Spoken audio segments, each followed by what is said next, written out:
करणं शक्य नव्हतं. Good, very good. हाँ, ये एक्चुअली कैसा है, हमारा पहले कुछ भी एमएम वगैरह नहीं था, तो ऐसे बैठे बैठे हमारे माइंड में आया कि चलो जूम के माध्यम से हमने देखना चाहिए ट्राई करके, तो हमने ट्राई किया और वो सक्सेस हो गया और सब लोग जुड़ गए, तो अभी वो कंटिन्यू है, हमारा प्रोग्राम ऐसे चल रहा है। हाँ, तो नहीं नहीं, आपके गुड. पहले यहाँ आर.एम. प्रभु देसाई सर भी आके गए थे। अरे वा वा. हाँ, आर.एम. प्रभु अच्छा देसाई सर अच्छा. आए थे, बाद में एक दिन आपले हिम्मत भाई ढोलिया आए हुए हैं, एक दिन वेरी भूपेंद्र गुड. जी पटेल आए हुए हैं, और प्रदीप जोशी फ्रॉम गोवा, कौतिक विठल, और बऱ्याच लास्ट टाइम, जणांना बोलला तुम्ही, बऱ्याच हाँ जणांना लास्ट टाइम बोलला. दम्मानी जी। नहीं, आपको ये बता रहा कि आप जो स्टेज पे यहाँ पे कौन कौन पहले आके गए आपके। जैसा आपका मुंबई का अपन वो देखते कि नहीं, बड़ा षणमुगानंद, तो यहाँ पे कौन कौन होके गए वो बताते ना, तो ऐसा मैं बता रहा हूँ, और आज आपको स्टेज दे रहे हैं हम। क्या वेलकम बात. Ram sir. Good good good. नाही, बढिया लगा आपको.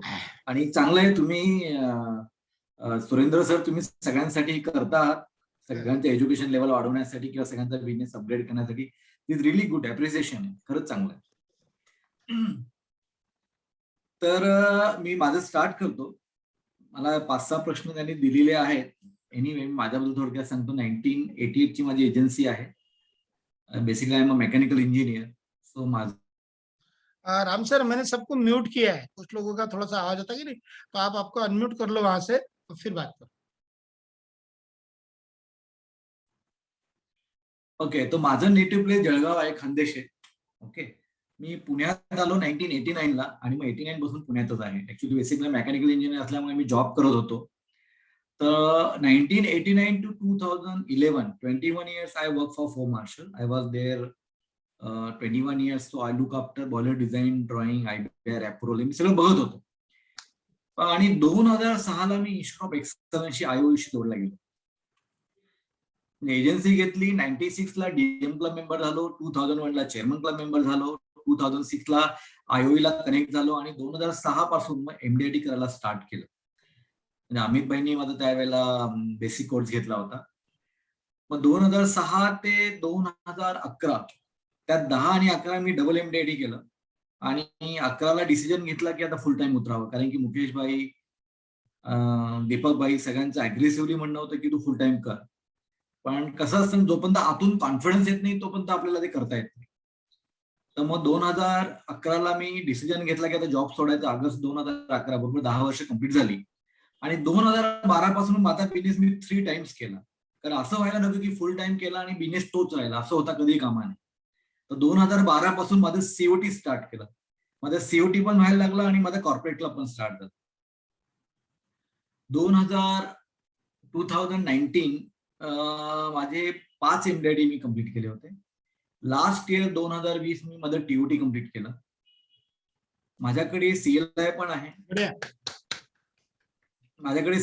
आहे. कॉर्पोरेट क्लब 2012 पासून आहे. आज माझ्याकडे 28 जणांची टीम पण आहे. मला माहिती आहे तुमच्याकडे सुनील फार चांगलं काम करतो सीएलआय मध्ये, तर बरंच वेळेला मी ऐकत असतो.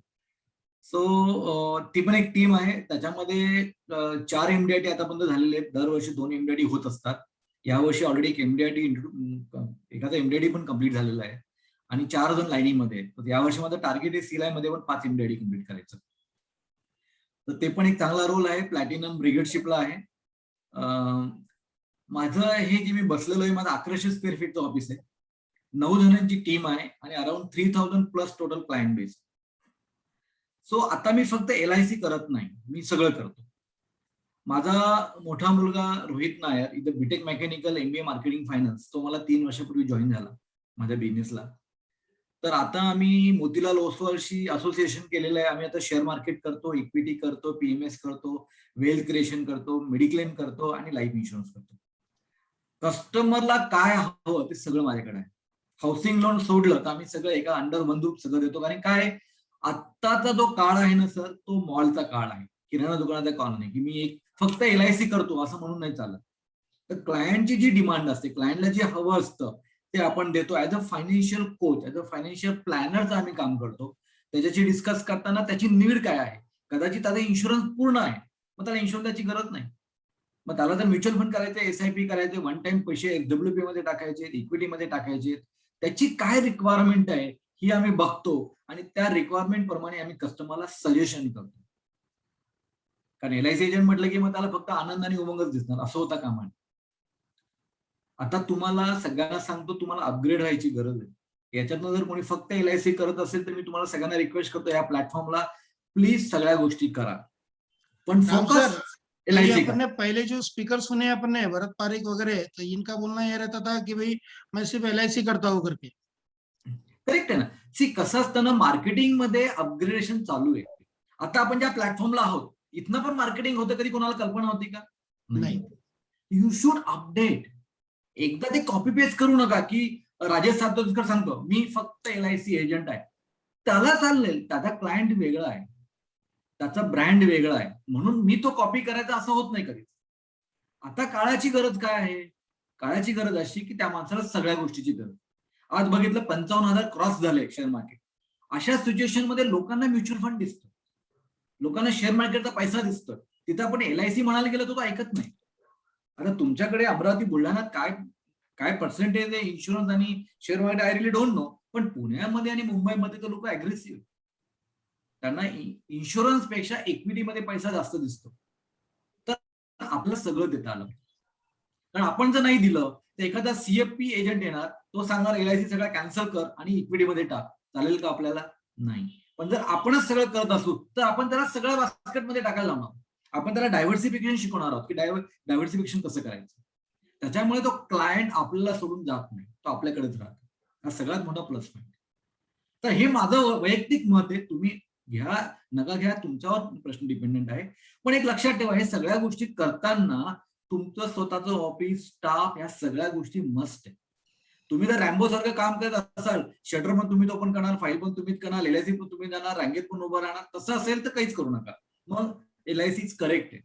पण तुम्हाला जर प्रोफेशनल कन्सल्टंट व्हायचं असेल, तुम्हाला एमडीआयटी, सीओटी, टीओटी नेक्स्ट लेवलला द्यायचं असेल, तर तुम्हाला ऍज अ बिझनेस म्हणून बघणं गरजेचं आहे. एजन्सी हा प्रोफेशन, एक बिझनेस आहे, मग तो प्रॉपर केला पाहिजे. मग त्याला स्वतः सेटअप असला पाहिजे, स्टाफ असला पाहिजे, त्यांना सॅलरी द्यायला पाहिजे, त्या सगळ्या गोष्टी त्यांना पण एज्युकेट करायची गरज आहे. आपल्याला स्वतःला कंटिन्युअसली ट्रेनिंग मध्ये राहायची गरज आहे.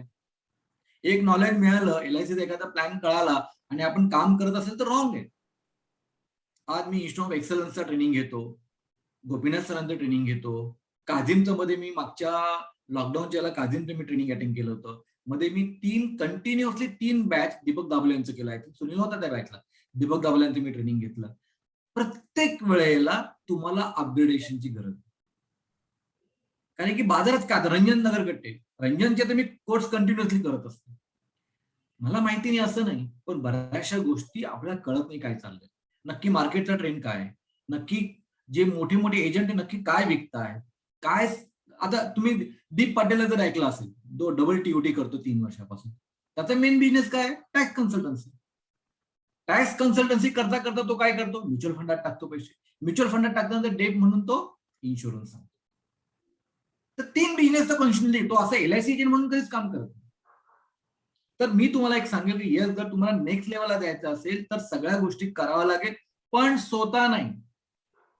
आज मी फक्त मार्केटिंग करतो. माझं ऑफिस मधलं जे काही काम आहे, डे टू डे जे काही काम आहे, मला काहीही माहिती नसतं. माझा सगळा स्टाफ दररोज सकाळी स्टँडिंग मीटिंग घेतात, काय काय रिक्वायरमेंट आहे, काय काय पेंडिंग आहे ते बघतात, त्या पद्धतीने ते ऍक्शन घेतात. मला त्यातलं खरंच काही माहिती नसतं. मला कॉल दिलेला तर मी त्यांना सांगतो ऑफिसमध्ये कॉल करा, त्यांना कळेल, किंवा मी त्यांना सांगतो की ठीक आहे माझा स्टाफ तुम्हाला कॉल करेल. कारण यात जर मी पडलो तर माझं काम होणार नाही मित्र. करेक्ट. तर ह्या सगळ्या गोष्टी करणं गरजेचं आहे. तर रेकॉर्ड किपिंग हा तर तुमचा पहिला सब्जेक्ट होता. रेकॉर्ड मध्ये काय करावं लागतं? माझं हे ऑफिस कम्प्लिटली पेपरलेस आहे. जोही प्रपोजल फॉर्म आहे, आलेले मेडिकल फॉर्म्स आहे, सगळं आम्ही स्कॅन करतो. आमच्याकडे एकही कागद सापडणार, सगळं स्कॅन आहे, ऑल डॉक्युमेंट्स.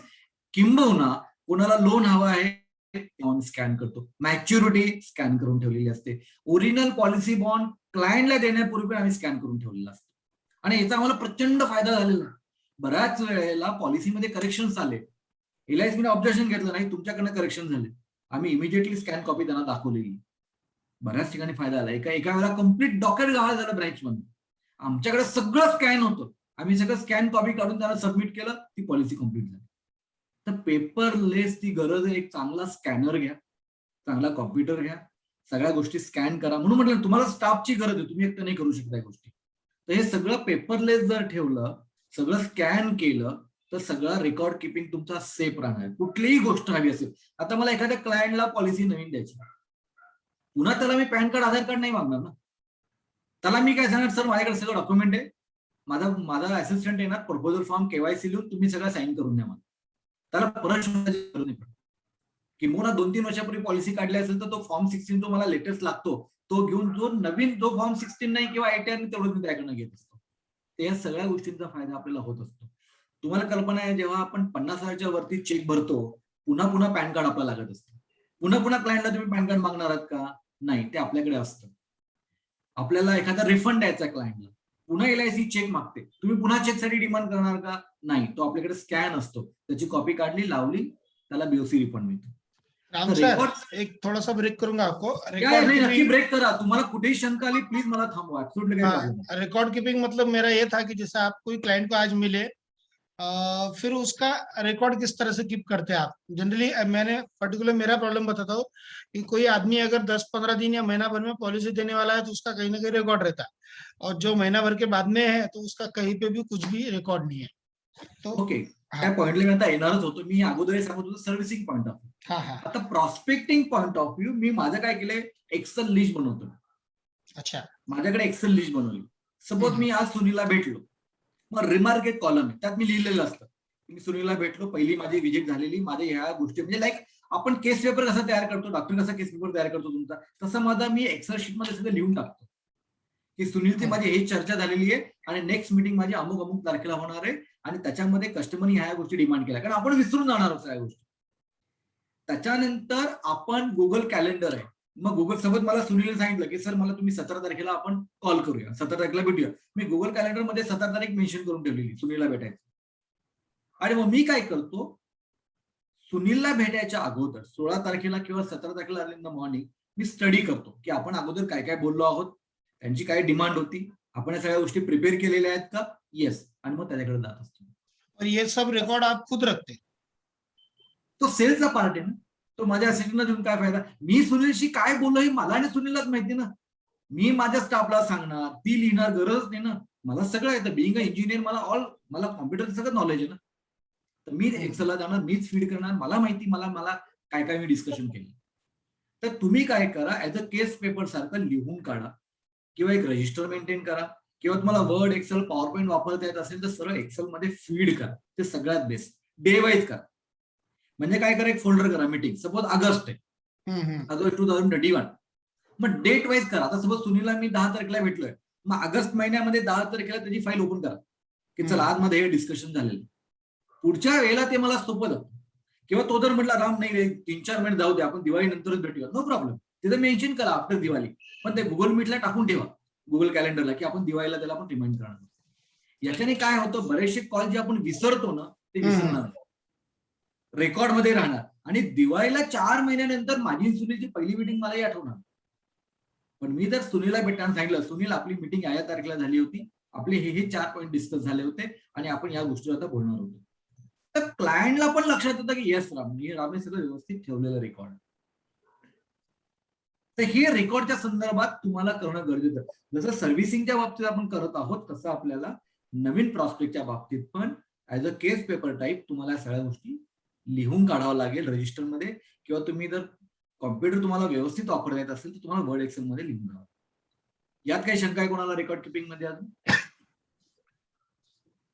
नितिन कुछ है क्वेश्चंस वगैरह इसमें रिकॉर्ड कीपिंग में? हाँ पूछ कुछ। राम भैया मेरे को एक पूछना था, ये जो रिकॉर्ड कीपिंग आप बोलते थे किस टाइप का, थोड़ा सा उसका ब्रीफ में बताओ ना प्लीज. क्या क्या क्या?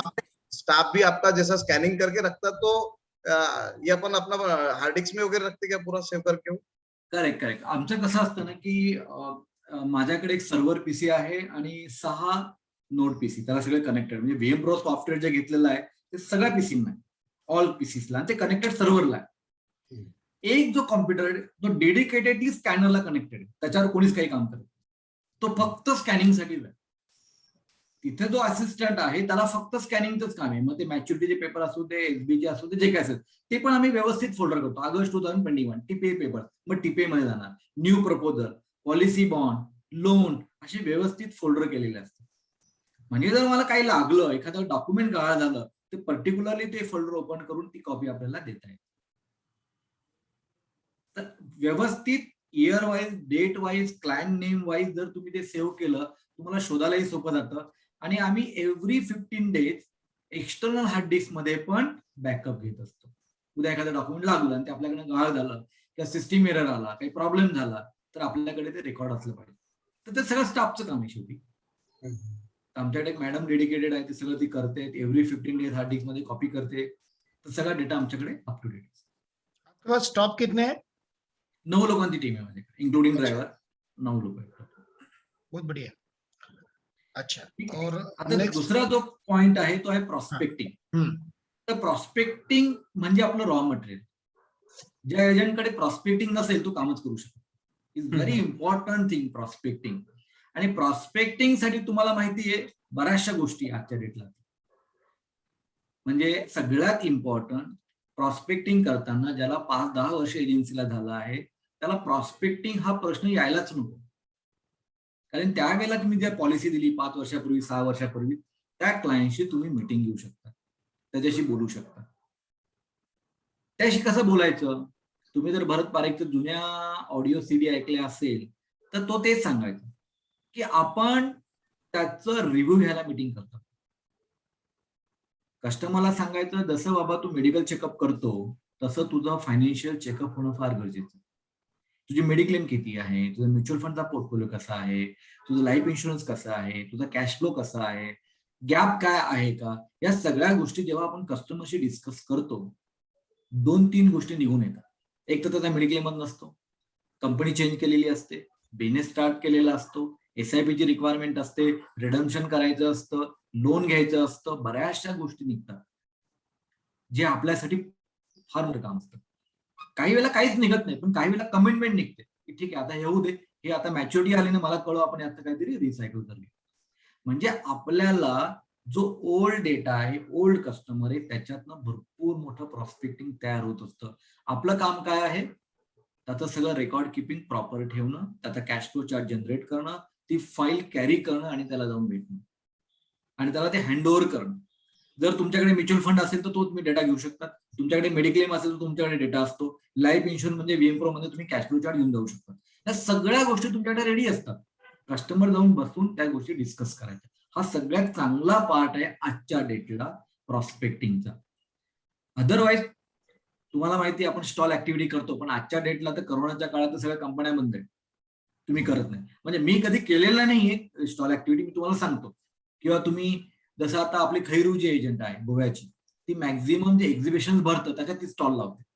तुम्ही पण लावू शकता. जसं सगळा एक्सपो आहे, फर्निचरचा एक्सपो असतो, त्यात तुम्ही स्टॉल घेऊन लावू शकता. त्यात चांगला रिस्पॉन्स मिळतो. तुम्ही 2-3 एजंट मिळून ते करायला तुम्हाला काही हरकत नाही.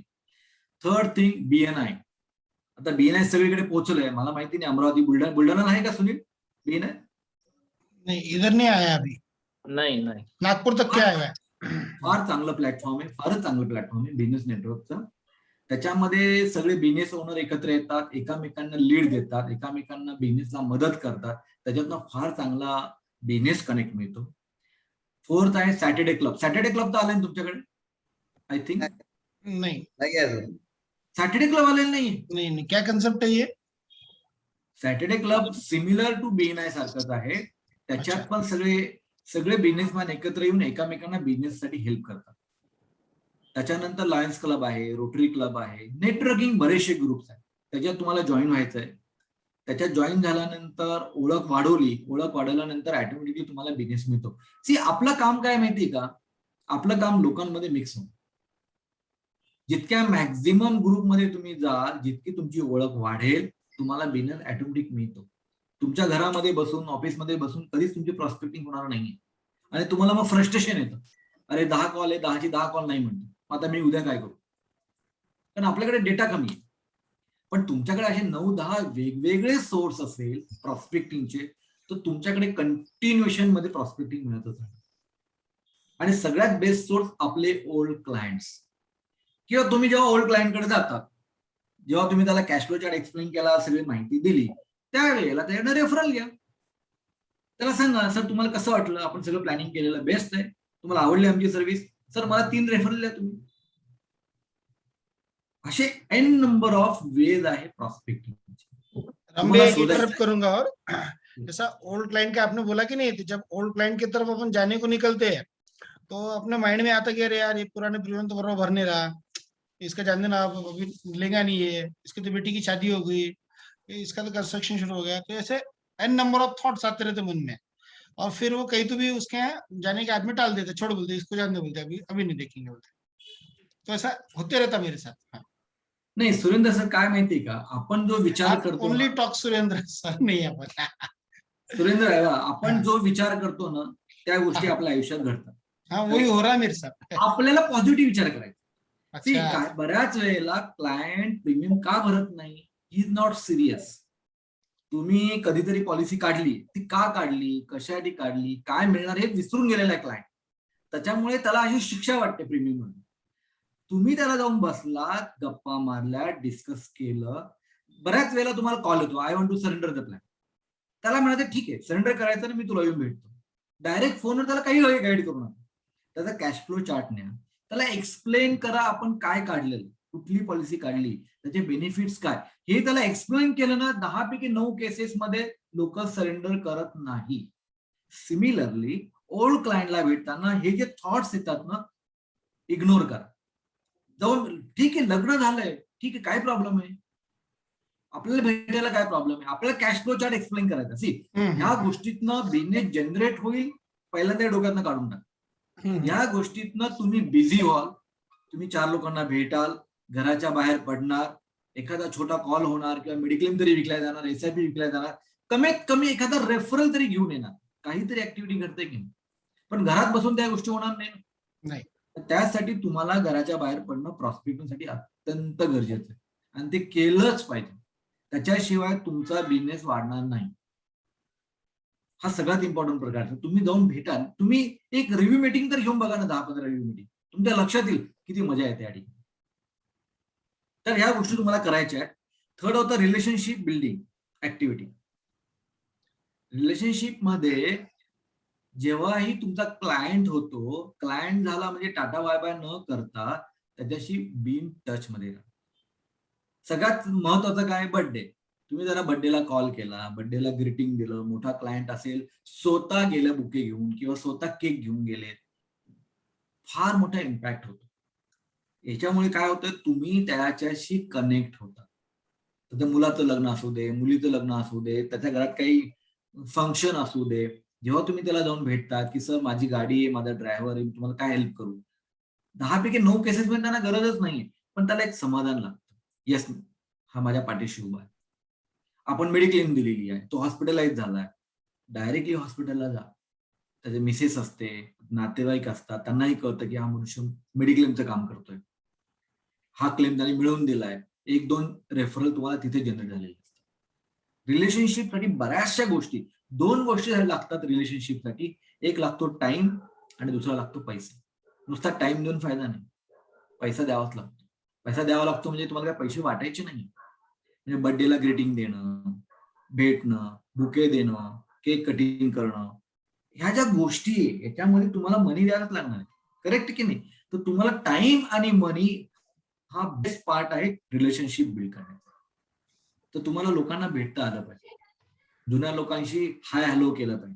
तुम्हाला जायला जमत नसेल, बर्थडेला त्याला कॉल करा, बर्थडेला त्याला डिस्कस करा, त्याची काय फ्युचर प्लॅनिंग आहे काय विचार करा, आणि बोलता बोलता शेवटी त्याला म्हणा ना, सुनीलला मी जर हॅपी बर्थडे केलं, सुनील अरे आपलं ते एक रिव्ह्यू मीटिंग घ्यायची होती तुझ्या बरोबर, ती आपण कधी जमेल सर, आणि अशा मूड मध्ये तो सुनील नक्कीच सांगतो, हा सर करू ना सर, सॅटर्डेला आपण करूया, संपलं. शेवटी आपलं आपण बिझनेस मागत नाही, लक्षात ठेवा. रिव्ह्यू मीटिंग घेणं म्हणजे बिझनेस मागणं नाहीये, ही गोष्ट लक्षात ठेवा. तुम्ही डिस्कस करायला बघतो. जो पण मनुष्य म्युच्युअल फंड विकतो ना, ते लोक एव्हरी क्वार्टरली त्या कस्टमरला भेटतात. तो जर HNI क्लायंट असेल, एव्हरी क्वार्टर की सर आपला परफॉर्मन्स असा झालेला आहे, असा असा प्रॉफिट झालाय, अमुक अमुक IRR आहे, सर काय करतो. आणि आपण वर्षानुवर्ष क्लायंटला भेटत नाही. त्याची रिक्वायरमेंट असते, मग नंतर गेला लक्षात येतं, अरे मागच्या महिन्यातच मी मेडिक्लेम काढली, अरे मग एसआयपी पण केला, मला माहितीच नव्हतं तुम्ही एसआयपी करतोस. अशा बऱ्याचशा गोष्टी ज्या चुका होतात ना, त्या का होतात? आपण कस्टमरला भेटत नाही. तर माझं असं म्हणणं आहे, आमच्या BNI मध्ये एक कॉन्सेप्ट आहे 1 to 1. 1 to 1 म्हणजे समोरासमोर बसणं आणि डिस्कस करणं, हाय हॅलो, चाय कॉफी घेणं, नुसते गप्पा मारणं. फार मोठा फरक या सगळ्या गोष्टीतनं घडतोय. आपल्याला बाहेर पडलं पाहिजे. आता तुम्हाला लास्ट दिलेला तो झूमचा, तर आता मी नंतर सांगणार होतो, पण मी यालाच कनेक्ट करतो. मागच्या वर्षी 24 मार्च पासून लॉकडाऊन सुरू झालं. पुण्यामध्ये अनलॉक आत्ता झालं. तर माझा जो एवढा मोठा बिझनेस मागच्या वेळेला TOTचा झाला, किंवा आज माझा ऑलरेडी 4 MDT कम्प्लीट झालेला आहे. या सगळ्या गोष्टीमध्ये मी तुम्हाला सांगतो की ऑफलाईन मीटिंग फार किरकोळ होत आहेत. म्हणजे या वर्षभरात जर तुम्ही विचार केला, जानेवारी ते ऑगस्ट हार्डली मी 4 किंवा 5 लोकांना जाऊन भेटलो. सगळ्या मीटिंग माझ्या झूमवर होतात. मी ऑफिशियली विकत घेतलंय झूम ऍप. माझा सगळं क्लायंट इलीड ग्रुप आहे, HNI क्लायंट्स आहे. त्यांना मी फोन करतो, सर आपल्याला रिव्ह्यू मीटिंग घ्यायची, मला 40 मिनिटाचा स्लॉट तुमचा हवा आहे. लोक तयार होतात. त्याला तो टाइम कम्फर्टेबल, कारण की काय होतं, त्याची प्रायव्हसी मेंटेन, माझी प्रायव्हसी मेंटेन. मला गाडी काढायची गरज नाही ना, मला ड्रायव्हर घ्यायची गरज नाही. मी माझं प्रेझेंटेशन त्याला देतो. झूमवर असल्यामुळे मला फाईल स्क्रीन शेअर करता येते, त्याचा कॅश फ्लो चार्ट मला दाखवता येतोय, त्याची मेडिक्लेम पॉलिसी मला दाखवता येते, त्याचा मला म्युच्युअल फंडचा पोर्टफोलिओ मला दाखवता येतोय, त्याच्याशी मला डिस्कस करता येतंय. आणि जसं तुम्ही सगळेजण एकटक माझ्याकडे बघताय, बरोबर आहे, कॉन्सन्ट्रेशनने, तसंच झूम मिटिंगला समोरचा क्लायंट आपल्याला टाइम देत असतो. तो फोन उचलत नाही, मुलाशी बोलत नाही, मेसेजशी बोलत नाही. खरं सांगू का, ऑफलाईन पेक्षा ऑनलाईन मध्ये 100% तो फोकस करतो. आणि जेव्हा तुम्ही त्याला वेगवेगळ्या फाईल स्क्रीन शेअर करतात, काय होतं त्या केसमध्ये, कस्टमर म्हणतो, अरे राम, ते कॅश फ्लो चार्ट मला पाठवून दे बरं मेलला, आणि तू काय म्हणतो ना, ते पण त्याला पाठवून. ऑफलाईन मध्ये जेव्हा मी काम करायचो, 10 पैकी 8 केसमध्ये मी चेक घेऊन येतो फर्स्ट मीटिंग. तसं झूम मध्ये होत नाही. पहिली मीटिंग, मग त्याला फाईल शेअर करणे, मग दुसरी मीटिंग, अजून काही डाऊट, तिसरी मीटिंग, आणि त्याच्यानंतर काय होतं, एकदा तो तयार झालास मग मी जात नाही. मी कित्येक क्लायंटला भेटलोच नाही कितीतरी दिवसात. मग त्याच्या सोसायटीमध्ये माझा असिस्टंट जाणार. आता करोनामुळे आमच्याकडे तर बऱ्याचशा सोसायटीला बंधन होतं. मग तो त्या क्लायंटला खाली बोलवणार सिक्युरिटी गेटवर, प्रपोजल फॉर्म, KYC सगळ्यांवर साईन घेणार. क्लायंटला आम्ही सांगणार, आजकाल TPA सगळं ते आउटसोर्स झालं असल्यामुळे, सर अमुक अमुक एरियात तुमचं TPA आहे, प्लीज जाऊन या तुम्ही. किंवा आमच्याकडे होम व्हिजिट भरपूर होतात. 99% आम्ही होम व्हिजिट्स करतो. म्हणजे आमच्या TPA सेंटरला एकदा कळवलं, they are charging 500 rupees per case, त्यांना दिलं की ते डायरेक्ट क्लायंटच्या घरी जाऊन सगळं होम व्हिजिट घेत असतात. म्हणजे ह्या सगळ्या गोष्टी इतक्या ऑनलाईन झाल्या आहेत, तुम्हाला स्वतःला जाऊन फेऱ्या मारायची गरजच नाही. म्हणून मी क्लायंटला भेटतच नाही. एवढ्या सगळ्या पॉलिसी मी कोणालाच भेटलेलो नाही. पहिले तरी मी जायचो TPA असताना, स्ट्रेस टेस्ट असताना, आता ती पण गरज पडत नाही, कारण क्लायंट स्वतः डायरेक्ट जातो. फक्त झूम मध्ये पहिल्या कॉलमध्ये कन्वर्ट नाही होत, सेकंड किंवा थर्ड कॉलला कन्वर्ट होतं. पण तुमचं कॉम्प्युटर नॉलेज चांगलं पाहिजे, फाईल स्क्रीन शेअर करता आली पाहिजे, त्याला इमिडिएटली ईमेल करता आलं पाहिजे. या सगळ्या गोष्टी ज्या टेक्निकल आहे, ज्या कदाचित तुम्हाला येईल नाही येईल मला माहिती नाही, पण त्यात तुम्हाला शिकणं फार गरजेचं आहे. तुमची त्यात एक्सपर्टीज नसेल, तुमच्या मुलाला विचारा, त्याला चांगलं वापरता येईल, किंवा तुमच्या स्टाफला सांगा. पण तुम्हाला या गोष्टी शिकाव्याच लागेल. काळ आता जो झालाय तो ऑनलाईनचा काळ झालाय. आज आपण बघितलं, आनंदा सॉफ्टवेअर किती स्मूथ चाललाय, 1 लाखापर्यंत. इंटरप्ट करूंगा, और जैसे रेगुलर इसमें हमने अगर किसी को प्रेजेंटेशन दिया, तो हम बोलते हैं उसको, सर एक 4-5 दिन से आया तो चलेगा ना, तो 4-5 दिन से हम जाते हैं और फिर उसका फॉलोअप लेते हैं, तो उसमें थोड़ा सा ऐसा प्रेशर बना रहता, तो वो कहीं ना कहीं क्लोज होते रहता. अभी जूम में एक बार हमने प्रेजेंटेशन दे दिया, तो अब हम फॉलोअप के लिए तो उसको जूम पे वापस बुलाएंगे नहीं. क्यों नहीं बुलाएंगे, झूम पे ही बुलाना है वापस.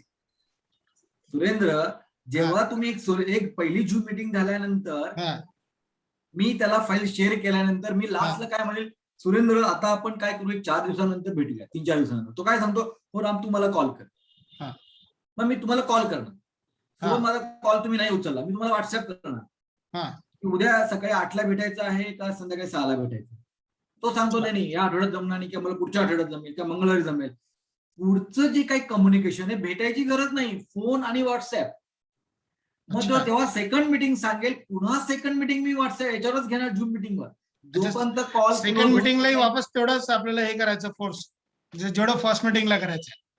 पहिल्या अच्छा. मिटिंगला झाल्यानंतर सेकंड मिटिंगला काय होतं, अरे हा, बघा, हा. मी ती फाईल बघितली, तुम्हाला हा, हा. पाठवलेलं प्रेझेंटेशन बघितलं, हा, हा. कॅश फ्लो बघितलं, मला ह्या शंका आहे. मग त्या शंकेचं निरसन करायचं. किंवा तो विसरला असेल तर ज्या फाईल आपण स्क्रीन शेअर त्याला केल्या होत्या किंवा ईमेल केल्या होत्या, त्या फाईल परत ओपन करायच्या, त्याला दाखवायच्या, आपण हे डिस्कस केलं होतं, आता आपण काय करू शकतो. मग सपोज आपण त्याला जीवन उमंग 12 लाखाचं प्रेझेंटेशन दिलं असेल, तो म्हणतो नाही राम 12 लाख तर होणार नाही, आपण 6 लाखाचं करूया, नो प्रॉब्लेम. मग तो म्हणतो 6 लाखाचं राम कसं येईल प्रेझेंटेशन, इमिडिएटली व्हीएम प्रोला जायचं, अपडेट करायचा डेटा, मॉडिफाय करायचा, परत त्याला प्रेझेंटेशन दाखवायचं की बघ तेव्हा 12 लाख मिळत होते, 1.5 कोटीचा लाईक कव्हर होता, आता तो 75 लाखचा झाला. तो बघतो, ठीक आहे राम, हे मला ओके वाटतं, मी तुला मेल करतो. मग तो म्हणतो मला राम काय करावं लागेल सुरू करायला, मी त्याला सांगतो मी तुला मेल करतो. मग त्या प्रेझेंटेशन बरोबर त्याला आपण सगळं ड्राफ्ट करतो की मला केवायसी अमुक अमुक हवे, फॉर्म 16 हवे किंवा ITR हवे, त्या सगळ्या गोष्टी आपण त्याला ईमेलला टाकतो. मग तो सगळ्या गोष्टी ईमेललाच टाकतो, तिथे आम्ही फिजिकली डॉक्युमेंट कोणीच करत नाही. मग त्याने ईमेलला टाकल्यानंतर आमच्याकडे आम्ही प्रिंटआउट घेतो, त्याच्यानंतर मी त्याला डेटाशीट पाठवलेलं असतं, तो डेटाशीट भरून देतो एक्सेल शीट मध्ये.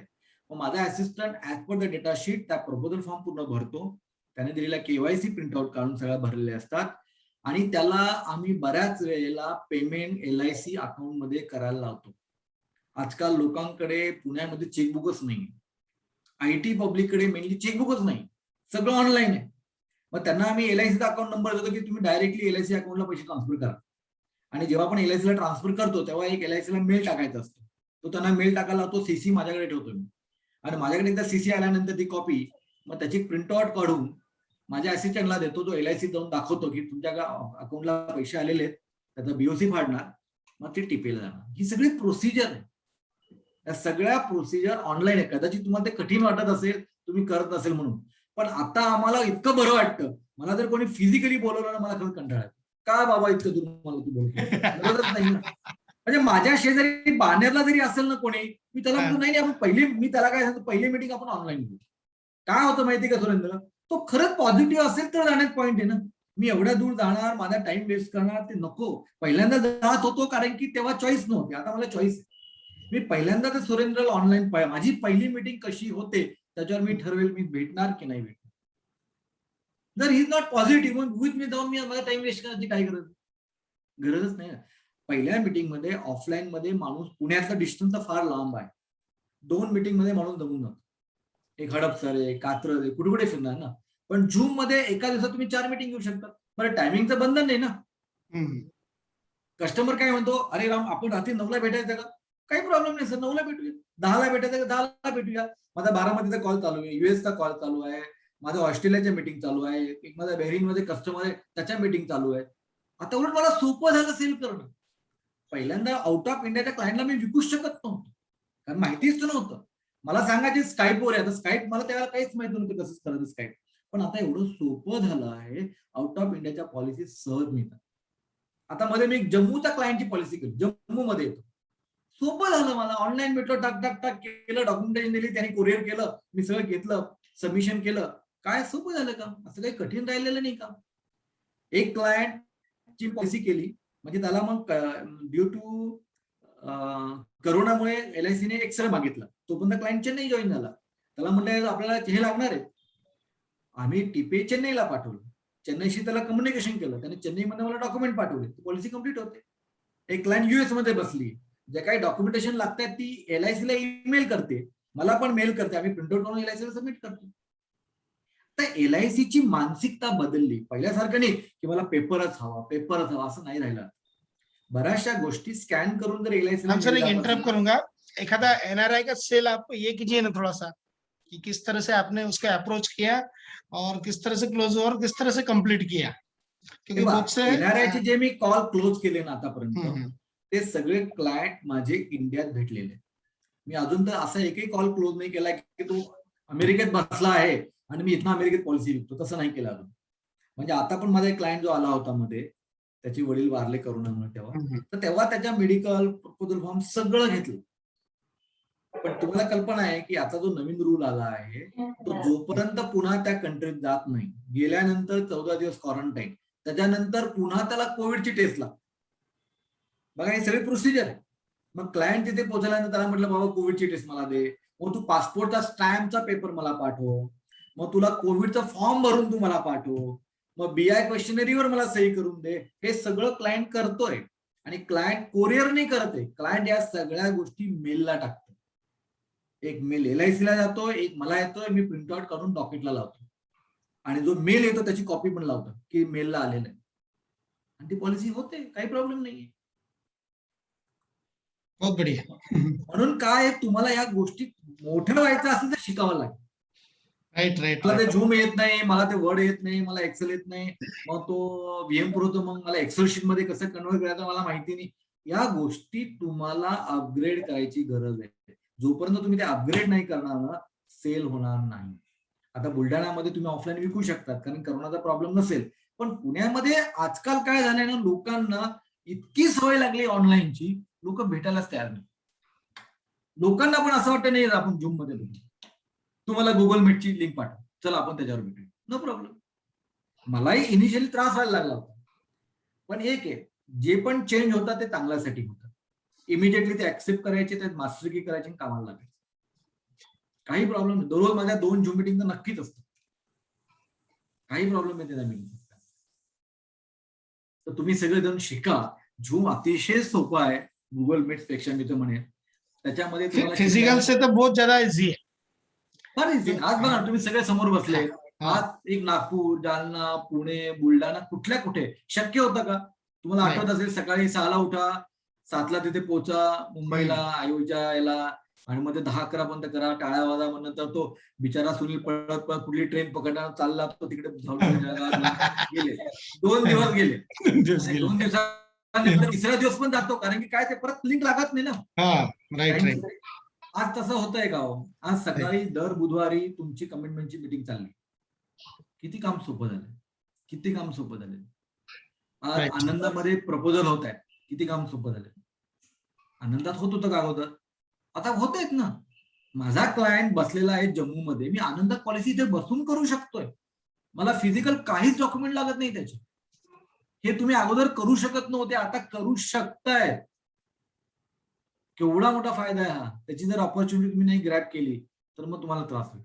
तर मी असं म्हणतो, या सगळ्या गोष्टी तुम्हाला शिकायच्या कुठल्याही परिस्थितीत. आनंदा, व्हॉट्सअप सेलिंग, ईमेल सेलिंग, त्यानंतर झूम, गुगल मीट्स, तुम्ही करतात का कोणी? मला जरा सांगाल का कोण कोण करते सगळ्या गोष्टी? सुरेंद्र, तुमच्याकडे कोण कोण करतात सगळ्या गोष्टी? मी 1-2 पॉलिसी सेल केल्या झूमवर. मी करतो सर. सुनील लड्डा करतो सर. सुनील लड्डा. मी 6 ते लड्डा भी 7 करतो. झूम मीटिंग केल्या. 6 ते 7 मीटिंग केल्या मी बाहेर सर मी करतो. मेरा सिर्फ यही प्रॉब्लम था कि उसका फॉलोअप कैसा लेना, तो वो आपने क्लियर कर दिया. मी तो उसको फिर से विचार वापस से बोल के अपन ने ये करना करके. आहे गुगल मीट्स किंवा व्हॉट्सअप किंवा झूम मीटिंगला तो क्लायंट एज्युकेटेड पाहिजे. हाँ. और तो सर जर आजकल educated वो नसेल तर possible नाही. बच्चों की स्कूलें हो गई कि नहीं ऑनलाइन, तो जो हाँ. क्लाइंट एजुकेटेड नहीं है उनको भी घर पे जूम है, ये है, गूगल मीट है, तो बच्चे लेके बता देते उसको, तो वो बहुत एकदम ज्यादा बरोबर. अच्छा हो गया. हाँ. तर आता तुम्हाला त्या अँगलने जर तुम्ही काम केलं ना, तर तुमचं काम सगळ्यांचं भरू.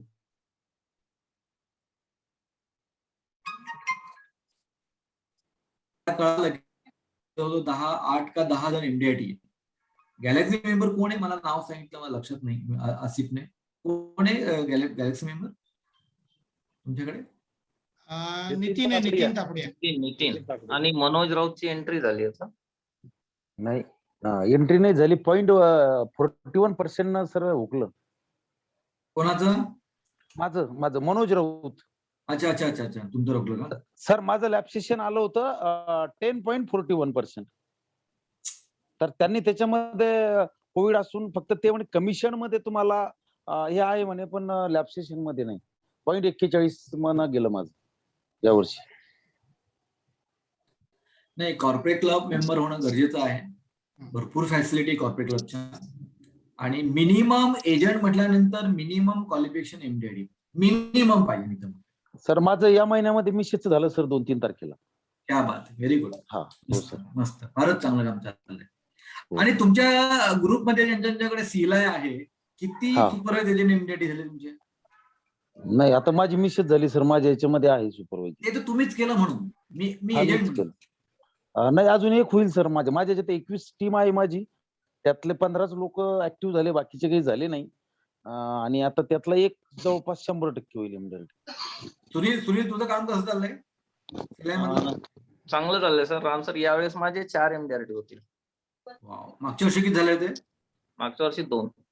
क्या बात, क्या बात, चांगलं काम करतो. किती एजंट आहे तुझ्याकडे आता? आता टोटल झाले 38. 38. येस. आणि मग मीटिंग ऑनलाईन ऑफलाईन कसे चाललाय? ऑनलाईन घेतो मी, प्रत्येक गुरुवारी ऑनलाईन घेतो. आणि संडेला मी काय करतो, संडे पूर्ण त्यांच्यासाठी डेडिकेटेड ठेवला एक दिवस. तर ते 3 स्लॉट मध्ये त्यांना बोलवतो संडेला, वेगवेगळ्या स्लॉटला प्रत्येकाला. म्हणजे एकदम न्यू आहेत ते वेगळे, जे एकदम सिनियर झालेत ते वेगळे, आणि जे मधात थोडं आहेत ते वेगळे, असं बोलवतो 1-1 तास. आणि त्या दिवशी त्या ग्रुपमध्ये त्यांचा काय त्रास, कुठलं काय झालं काय नाही, त्यांचं शेअरिंग घेतो. आणि असंच म्हणजे BM ला म्हणा किंवा कोणाला म्हणा, त्या दिवशी मी बोलून गेलो. जसं आता यावेळेस तिथे आसिफ मिर्झा माझा एक स्पीकर राहणार आहे यावेळेस. आसिफ मिर्झा माझ्या मीटिंग मध्ये येणार. आणि महिन्यातून एक कॉमन मीटिंग घेतो ज्याच्यात सर्व एजंट्स येतील. अच्छा, म्हणजे तू बरीच मेहनत घेतोयस. हा, बरीच मेहनत घेतोयस. बरं, आता हे ज्या तुम्ही मीटिंग देतात सीला, बघा ज्यांच्याकडे सीला आहे ना त्यांनी अनम्यूट करा. मला काही प्रश्न विचारायचे, कारण काही गोष्टी तुम्हाला इनपुट देणार आहे. ज्यांच्याकडे सीला आहे त्यांनी ओपन करा. आता हे जे तुम्ही मीटिंग घेतायत तुमच्या सगळ्या एजंटच्या, तुम्ही त्यांना काही चार्ज करतात का? आता तुम्ही म्हणाल हा उलटा प्रश्न काय विचारता, नाही करत. तुम्ही सुपरवाइज एजंटला काय चार्ज करतात का? नाही करत. म्हणजे ज्या अदर कोचिंग देतो सर, अदर बाहेरच्या लिंक. राम सर मैंने वो म्यूट किया सभी को, आप अनम्यूट कर लो, और जिसको भी बोलना है वो अनम्यूट कर लेना अपने आप को. हे बघा, मी तुम्हाला काय सांगायचा प्रयत्न करतो, लक्षात ठेवा. आपल्याला आईने काय शिकवलं? आईने मुकेश भाईने काही फ्री दिलं का आपल्याला आजपर्यंत? नहीं, कुछ भी नहीं.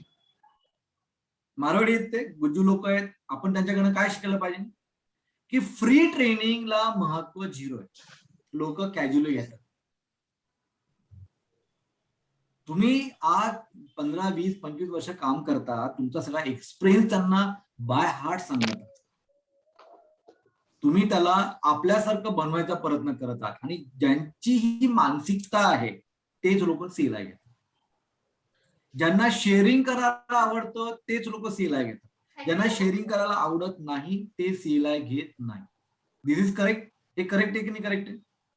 येस. मग मी तुम्हाला असं सांगतो, मी काय करतो ते सांगतो. मी 2 ग्रुप बनवले, एक एमडीआयटी ग्रुप बनवला, एक नॉर्मल एजंट ग्रुप. जो एमडीआयटी ग्रुप आहे मी त्यांच्याकडनं 12,000 रुपये चार्ज करतो इयरली, 1,000 रुपये पर मंथ, आणि वन स्ट्रोक चेक घेतो. एमडीआयटी ग्रुपला यायचं असेल तर 12,000 रुपयाचा चेक देतो. त्यात कंडिशन काय? छोटी अमाऊंट आहे, पण एक ते कमिटमेंट आहे मीटिंगला येण्याची. त्याच्यामध्ये आम्ही काय करतो, जो एजंट एमडीआयटी होईल सुनील, त्या एजंटला 12,000 रुपये रिटर्न परत मिळेल. जो एमडीआयटी होणार नाही त्याला 12,000 मिळणार नाही. 2 गोष्टी घडतात. जो सिरियस आहे तोच त्या ग्रुपमध्ये, उगी टाइमपास म्हणून येणार नाही. सेकंड थिंग, 12,000 मिळत असल्यामुळे परत तो नक्की प्रयत्न करतो.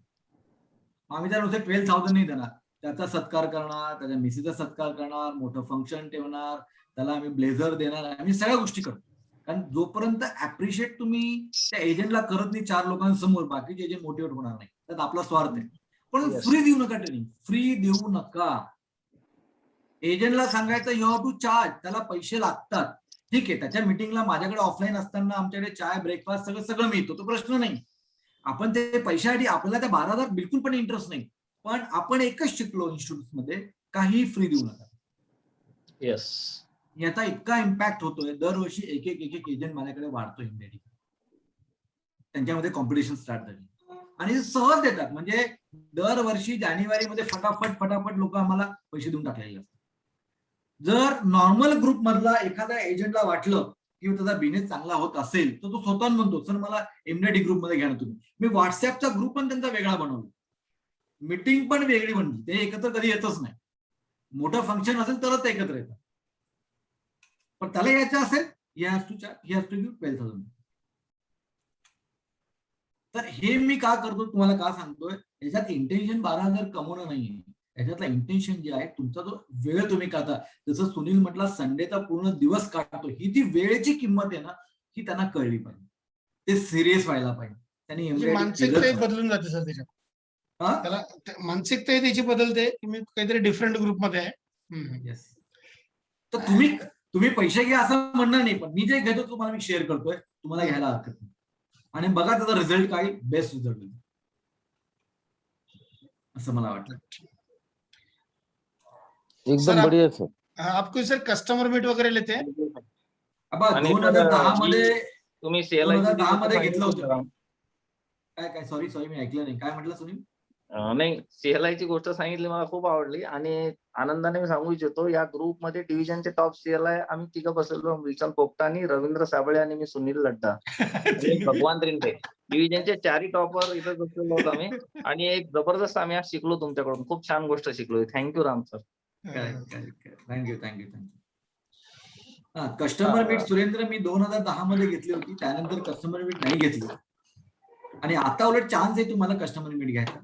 कारण आता तर तुम्हाला झूम मध्ये तुम्ही घेऊ शकता, काही प्रॉब्लेम नाही. पण बऱ्याच वेळेला काय होतं ना सुरेंद्र, की कस्टमर मीट पेक्षा 1 to 1 केलेला बेटर कॉल असतो. गॅदरिंग मध्ये काय होतं, लोक येतात, खाता पिता सगळं विसरून पण जातात आणि ते इनकॅश तुम्हाला करता आलं पाहिजे. आज तुम्ही 400 लोकांना बोलवलं, 400 लोकांना जर तुम्ही पुढच्या 2 महिन्याच्या आत नाही भेटला तो सगळं विसरून गेलेला. म्हणजे तुमची कॅपॅसिटी पाहिजे त्या 400 लोकांना पटापट 1-2 महिन्याच्या आत भेटणं, डिस्कस करणं आणि तो कन्व्हर्शन करणं, हे तुम्हाला त्याच्यामध्ये कळणं फार गरजेचं आहे. अजून मी एक सांगेल CLIच्या बाबतीत की फोकस जो आपल्याला शिकवला जातो ना, की फॅमिली मेंबरला टाका, तुम्हाला कमिशन 30% वाढेल, 40% वाढेल, मी बिलकुल करत नाही. मला त्यावर बिलकुल विश्वास नाही. सुनील लड्डा एमडीआयटी व्हायला पाहिजे, त्याची बायको नाही. पहिले सुनील लड्डा व्हायला पाहिजे. का व्हायला पाहिजे, की तुझ्याकडे जे 40 सुपर एजंट आहे, तुझी क्रेडिबिलिटी काय आहे? तुझी बायको एमडीआयटी क्रेडिबिलिटी तू आहेस का? जो माझा गुरु आहे, जो माझा मेंटर आहे, त्याची कॅपॅसिटी काय? तो COT TOT जर असेल तर तू तुझ्या सुपर एजंटला काहीतरी प्रेशर देऊ शकतो. पैशासाठी मुलाला करणं एमडीआयटी, बायकोला करणं एमडीआयटी, हे मला बुद्धीला कधीच पटलेलं नाही. माझा मुलगा लास्ट इयर 2 एमडीआयटी केला, त्याने त्याच्या कॅपॅसिटीवर केलं. त्याच्या मागच्या वर्षी एमडीआयटी त्याने त्याच्या कॅपॅसिटीवर केलं. मी माझा जो सिंगल प्रीमियम आहे ना, तो ठीक आहे मुलाच्या नावाने टाकेल, पण रेग्युलर प्रीमियम कधीच टाकणार नाही. का? ते स्पून फिडिंग नाही करणार. त्याने ते काम केलंच पाहिजे, तरच तो मोठा TOT एजंट होणार आहे ना. नाहीतर तुम्ही त्याला स्पून फिडिंग करून काय फायदा आहे? हे माझं मत आहे. तर 30% काम करू नका. सेकंड, मला 100 एजंट करायचे, हे जे स्वप्न बघतात त्यात तुम्ही तुमच्या पायावर दगड मारून घेतात. बिकॉज आज सुनील म्हटला रविवारचा वेळ गेला. अरे रविवारचा मेन बिझनेसचा टाइम असतो. तुम्ही जेवढे एजंट वाढवणार तेवढं ऑक्युपाय होणार, तेवढा तुमचा हेडेक वाढणार, तेवढं तुमचं काम वाढणार, तुमचा स्वतःचं टार्गेट होणार नाही. तुम्हाला जर TOT व्हायचं ते होणार नाही. तुम्हाला वाटतं की माझ्या 50 एजंटच्या कमिशन मधून माझं TOT मिळतंय, ते अनदर स्टोरी. तुमचं काय अगोदर मी म्हणून सांगतो, तुमचं स्वतःचं होतंय का? त्याच्यापेक्षा 100 एजंट जॉईन करण्यापेक्षा 25 एजंट जॉईन करा, पण ते कॅपॅसिटी जॉईन करा. त्यांना प्रॉपर ट्रेनिंग द्या, त्यांना फी चार्ज करा, त्यांना वेगवेगळ्या ट्रेनिंग मध्ये पाठवा, त्यांना लॅपटॉप झूम बीम सगळं शिकवा. की ते 25चे 25 एजंट तुमचे जर एमडीआयटी झाले तर 100 एजंट जेवढं काम करू शकत नाही ते 80-20 रूल प्रमाणे 20 एजंट चांगलं काम करू शकतात. तर तो नंबरचा जो गेम आहे ना, तो कधी कधी फार त्रासदायक ठरतो, कारण त्यात तुमचं काम होत नाही. बऱ्याच वेळेला असं बघायला मिळतं त्या एजंटची स्वतःची एजन्सी पण राहत नाही, त्या लोकांच्या नादाला ती पण चालली जाते. असे बरेच एजंट आपण बघतो की त्याची एजन्सीच गेली किंवा त्याचं DM क्लब मेंबरशिप मिनिमम पाहिजे ते पण त्याचं होत नाही. असे बऱ्याच वेळेला बघायला मिळतं. तर कुठलीही गोष्ट करताना ती विचार करून करा की मी एजंट वाढवतोय, माझी कॅपॅसिटी आहे का, माझा स्टाफ आहे का, एवढ्या सगळ्या लोकांचे जर फोन आले मी हँडल करू शकेल का, आणि हे सगळं करत असताना माझा स्वतःचा बिझनेस किती सफर होणार. जर माझा बिझनेस सफर होत असेल, माझं अस्तित्वच राहत नसेल या पूर्ण त्याच्यावर, तर काही अर्थच नाही या गोष्टीला.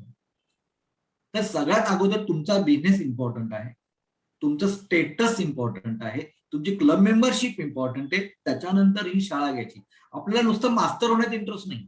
मी मास्टरला अर्थ काय, पण माझा मास्तर कधी 10वी पासच झालेला नाहीये आणि तो सांगतो की तुम्ही ग्रॅज्युएट व्हायला पाहिजे, तर ते विद्यार्थी ऐकणार आहे का तुमचं? नाही ऐकणार. जो पण CLI घेतो तो मिनिमम MDIT असला पाहिजे, तर त्याचे एजंट MDIT बनतात. तो जर MDIT होत नसेल ना, तर ती छाप तुम्ही नाही पाडू शकत तुमच्या एजंट. असं माझं स्वतःचं वैयक्तिक मत. आज सर हमारा डिस्कशन भी वही चल रहा था कि वैसे तो काफी लोग MDIT है, लेकिन कुछ लोग छूट गए जो MDIT नहीं है। तो उनका हमारा डिस्कशन ऐसा चल रहा था कि इसमें से जो लोग 4 बार 5 बार MDIT हो गए उनको आप पकड़ लो, उनको लीडर बनाओ और वो जैसा बोलेंगे वैसा करो कि 2 महीने में तुम्हारे MDIT कंप्लीट होना चाहिए, तो इस ग्रुप में रहना, नहीं तो ये ग्रुप छोड़ देना कर।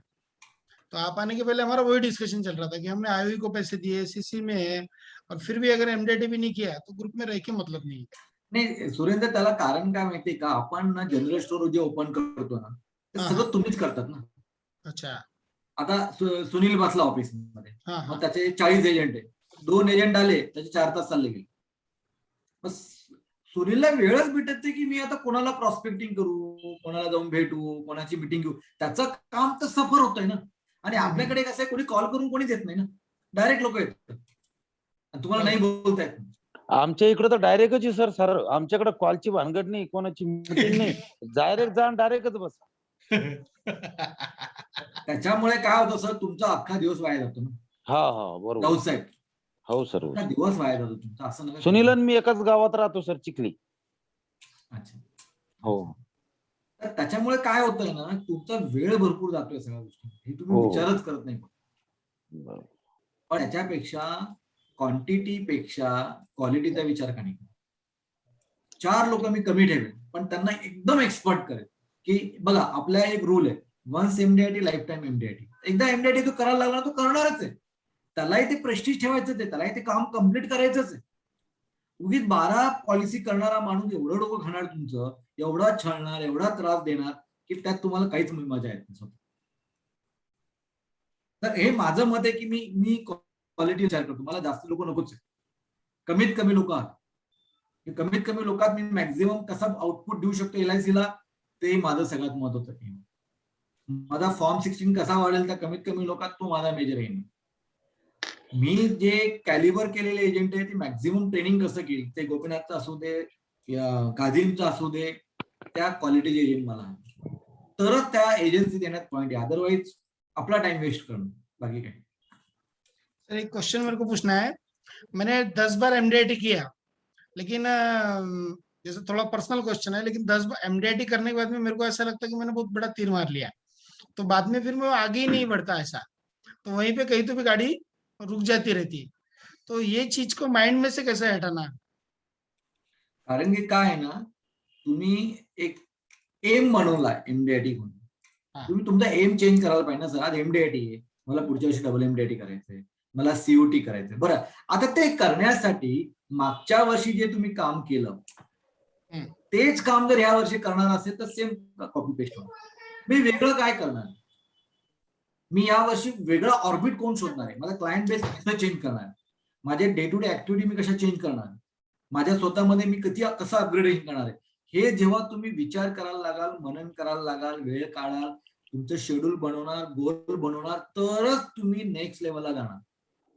MDIT टू TOT किंवा MDIT टू COT बनणं एवढं सोपं नाही. बनवू शकतो, पण ते दरवर्षी नाही बनता येणार. म्हणून काही लोक काही वर्ष MDIT होतात, त्यानंतर नाही होत, परत स्किप होतात, परत कंटिन्युएशन मध्ये राहतात. एवढं सोपं नाही या गोष्टी. याला डेडिकेटेडली काम करणं गरजेचं आहे, फोकसली काम करणं गरजेचं. जोपर्यंत तुम्ही फोकसली काम करणार नाही, आणि ते काम करण्यासाठी तुम्हाला वेळ लागतो, आणि वेळसाठी तुम्ही फ्री होणं गरजेचं आहे. मी तर सांगतो ना, अशी लिस्ट बनवा सुरेंद्र की मी काय काम करायला नको याची लिस्ट पहिले बनवा. किती काम तुम्ही डेलिगेट करू शकता तुमच्या लोकांना, तेवढं डेलिगेट करायला स्टार्ट करा. तुमच्याकडे माणूस आलाच नाही पाहिजे, सगळं काम त्यांनी केलं पाहिजे. आता माझ्याकडे हे जे 25-27 एजंट आहे, कधी प्रपोजल फॉर्म देतात, कशा कम्प्लीट होतात, ती डिव्हिजनची केस आहे, त्याला टिपे काय लागतो, मला काहीही माहिती नाही. दिस इज नॉट माय वर्क. मी त्यासाठी एक मॅडम अपॉइंट केलेली. ती डे टू डे कॉल करणार सुपर एजंटला, त्यांचा डेटा घेणार, आनंदाला असेल तर एक जण अंदाज पॉलिसी कम्प्लीट करणार किंवा त्या पॉलिसीला काय काय डॉक्युमेंट लागतो ते सगळं कम्प्लीट करणार. माझ्याकडे फक्त MHR साठी येणार. मी फक्त MHR वर सही करतो. मी एकही प्रपोजल फॉर्म भरत नाही, मला माहिती नाही. इन्क्लुडिंग MHR हे सगळं माझे असिस्टंट भरणार. मी फक्त चेक करणार. सपोज माझा एखादा फॉर्म आला, मी फक्त चेक करणार, MHR सही करणार, माझं काम संपलं. ब्रँचला माझे 2 असिस्टंट डे टू डे सगळं काम तेच बघणार. मग ती केस डिव्हिजनला गेली का, मेडिकलला गेली का, टिकून आली का, हे माझं काम नाही. त्यांनी सांगावं मला, त्यांनी मला रिपोर्ट द्यावा दररोज, असं काम चालू. सुरेंद्र, हे जेव्हा तुम्ही कराल ना, डेलिगेशन जेवढं वाढवणार तेवढा तुमचा स्वतःचा बिझनेस वाढणार.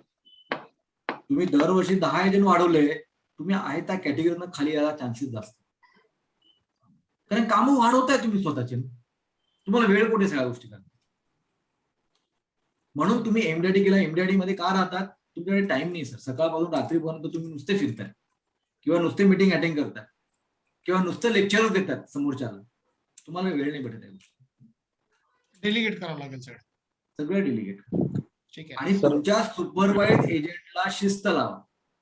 आपला संडे ठरलाय ना, संडेलाच भेटेल मी तुम्हाला. इतर दिवशी आले मी तुम्हाला टाइम देणार नाही.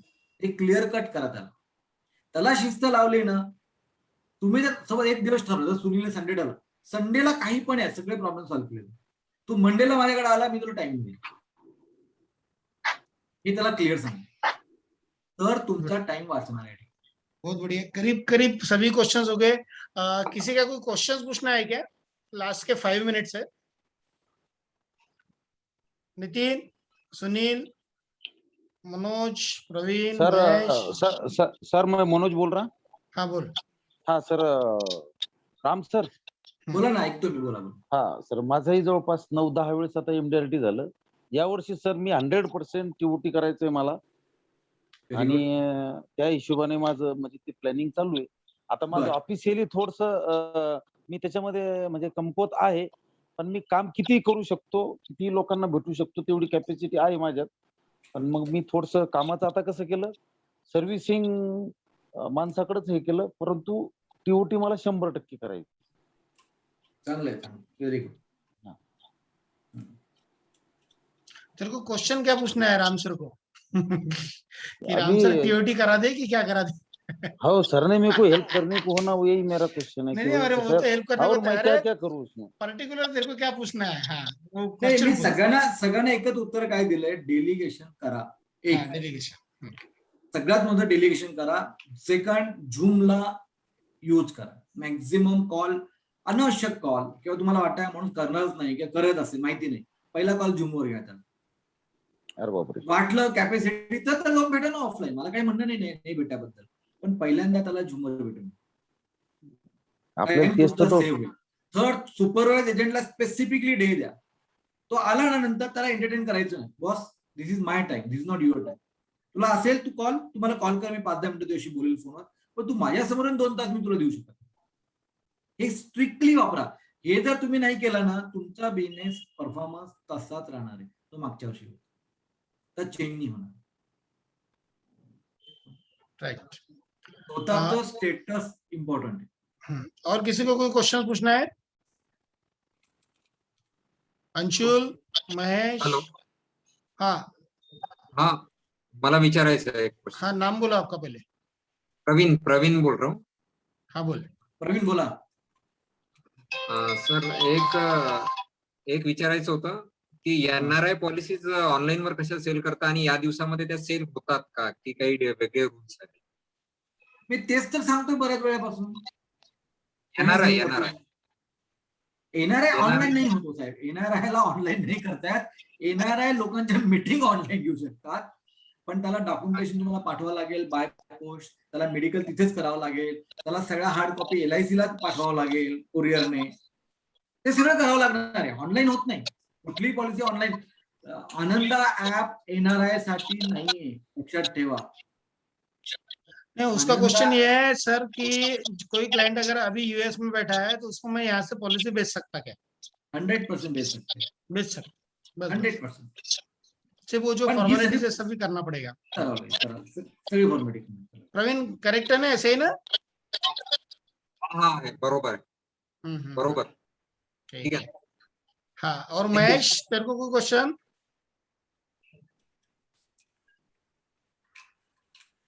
किसी का कोई क्वेश्चन है इस अभी? नहीं, राम सर ने उनके शेयरिंग में सारे पॉइंट्स क्लियर करे। करीब करीब सभी कवर करे।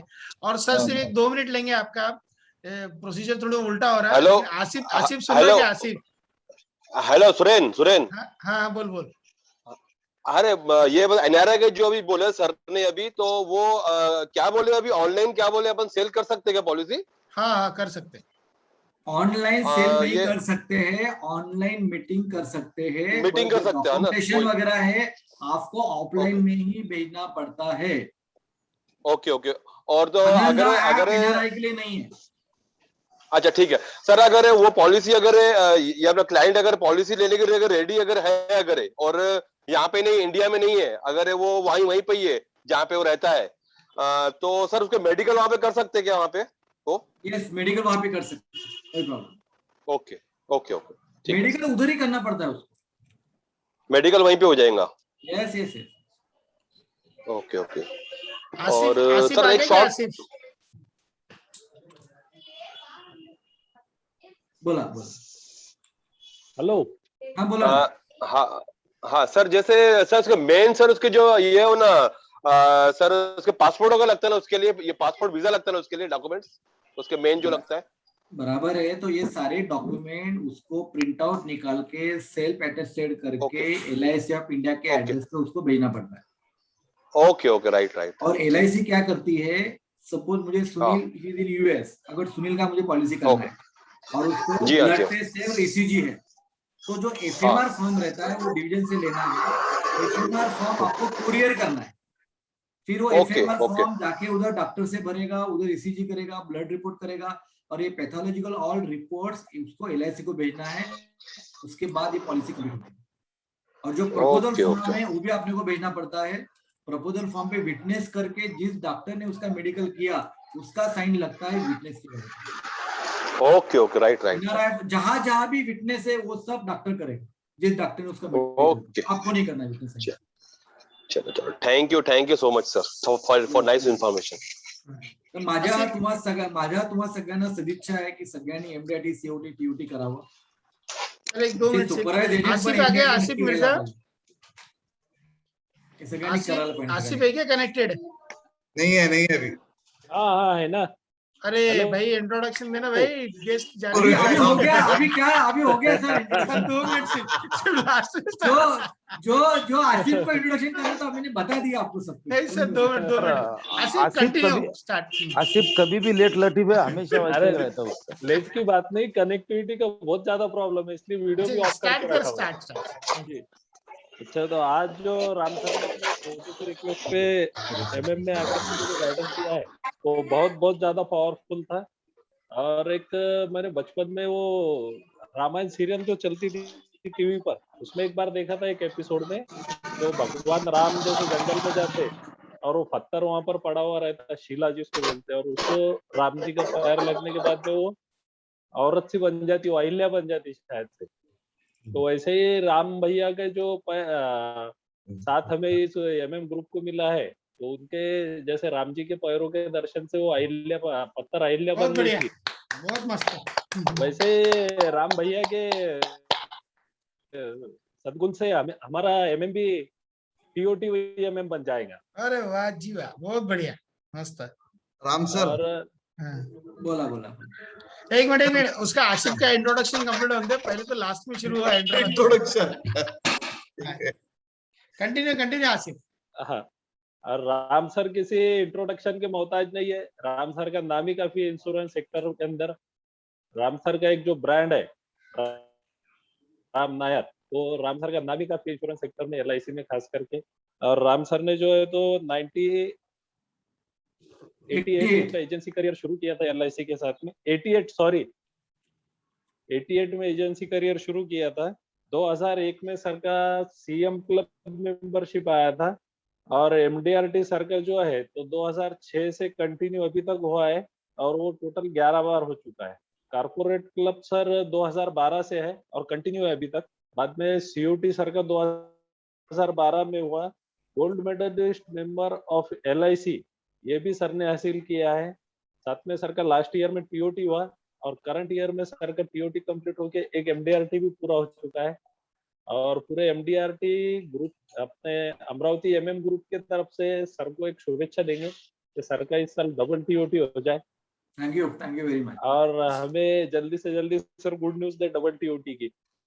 Thank you very much. बहुत बढ़िया। लास्ट ईयर मेरा जो रैंकिंग था वो 49 था among 14 lakh sir.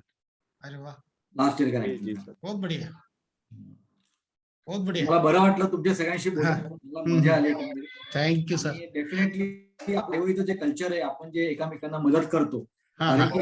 Givers gain policy, जे तुम्ही देता ते तुम्हाला रिबाउन्स परत देतात आणि आपण आपल्या लोकांना दिल्याने ते आपलं वाढणारच आहे, त्यात मला पूर्णपणे खात्री आहे।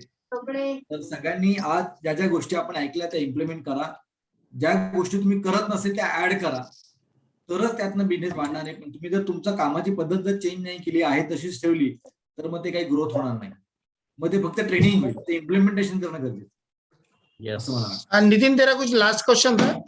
एक क्वेश्चन नहीं था, मैं बोला कि हमारा ग्रुप का मैक्सिमम लोगों का COT और TOT होगा, इसके अलावा आपका भी डबल TOT होगा, तो आप एक बार गजानन महाराज के भक्त है तो शेगांव आओ, अपन मिलेंगे, ये मेरा कहना था। मैं वही बोलने वाला था कि राम भाई के पीछे गजानन महाराज का फोटो दिखा बुल्ढाना जिले का, तो राम भाई कभी भी आएंगे बुल्ढाना तो हम शेगाव हम सब लोग आपके साथ आ जाएंगे।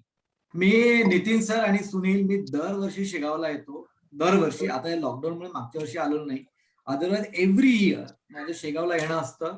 तिथे आल्यानंतर पारायण कंपल्सरी करतो एक दिवस, हे माझं शेड्यूलच आहे। तर त्याच्यामुळे या सगळ्यासाठी गजानन महाराजांची कृपा आहे, जशी तुमच्यावर आहे तशी माझ्यावर पण आहे, नो डाऊट अबाउट दॅट, आणि तोच आपल्याकडे करून घेतो सगळ्या गोष्टी। यस आता पुढच्या वेळेस याल तर कमीत कमी आधी कन्फर्म करा आणि आमच्यासाठी थोडासा वेळ राखून ठेवा त्यात। चालेल, मी कळवतो तुम्हाला चालेल, मी कधी येणार आहे। आता हे तुमचं अजून मंदिर सुरू होत नाही किंवा हे सगळं सुरू झालेलं नाही ना, ते एकदा सुरू होईल ना। आपण शेगावलाच एक MM मीटिंग घेऊ आपली लगेच। और सर वो गजानन महाराज संस्थान के जो अध्यक्ष थे कि नहीं, उनकी अभी डेथ हुई 4-5 दिन हो गए। यस शिवशंकर हाँ, शिवशंकर पाटिल बहुत अच्छे और सेवाधारी एकदम जबरदस्त है। नाही जबरदस्त। हम्म। गजानन महाराजांबद्दल बोलायलाच नको, तिथलं ते स्वच्छता, क्लिनिंग, डिसिप्लिन, ते खरंच कोणी आलं तर कौतुक करेल असं, नो डाउट अबाउट दॅट, मजा येते त्या गोष्टी। बहुत बढ़िया, बहुत बहुत धन्यवाद सर आपका। एक छोटे से हमारे रिक्वेस्ट पे आप आगे इतना दिल खोल के शेयरिंग किया, सारे डाउट्स क्लियर किए हमारे। इसके लिए इसके लिए सही में पूरे MM की तरफ से आपका बहुत बहुत धन्यवाद, बहुत बहुत थँक्यू धन्यवाद। So much, all the best to all of you. Thank you sir, sir. Surendra भाई ना आमच्यासाठी सर्वात चांगलं प्लॅटफॉर्म निर्माण करून दिलं सर आम्हाला। धन्यवाद सुरेंद्र भाऊ। सुरेंद्र भाई साठी धन्यवाद सर, धन्यवाद। थैंक यू खास करके CLI की जो टिप्स दी उसके लिए तो बहुत ज्यादा थैंक यू।